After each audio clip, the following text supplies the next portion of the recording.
Well, last night's storms left behind some serious damage in Northeast Ohio. Certainly did. David Greenberg joins us now live from Amherst. David, what can you tell us now this morning?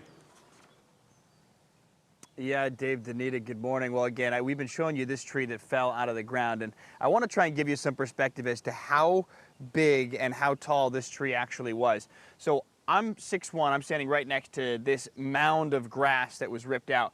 This is at least 8-9 feet up from outside the ground here, and you can just see how wide in diameter this tree actually is. I mean, it's almost hard to put into words. And then when you come back over here and you take a look at just how deep the hole is here, that's a good 4.5 feet down into the ground. So clearly you could see just how strong the winds were that ripped this tree out of the ground. Now, just about a half a mile down the road here is a bowling alley. It's the Lanes Bar Grille. You can see some of the siding of the outside, the exterior of the wall of the building there was ripped off. And again, so whatever came through that microburst Matt was talking about clearly must have been some very strong winds. Now, we've seen crews that were out here this morning fixing some power lines, trying to restore power in this area. We've seen about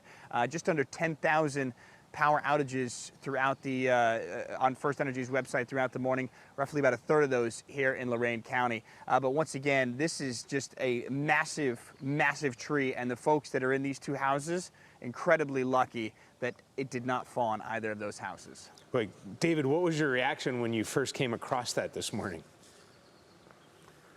Well, I mean, it was so dark out here, it was almost hard to see, but now as the sun's coming up, you're getting a much better perspective. But as we were kind of driving through the area, you just saw branches and sticks and leaves littered all throughout. I mean, there's large branches. This is obviously the biggest, but there are large branches that are really down everywhere. Yeah, no question. And the drone footage we saw earlier, incredible as well. All right, David Greenberg live for us this morning. Thank you. Well, here's a live look right now from the 3 News drone. This is along Washington Avenue, where a lot of trees came down in last night's storm. And there will be a lot of cleanup for neighbors there, and it's going to take several days to do.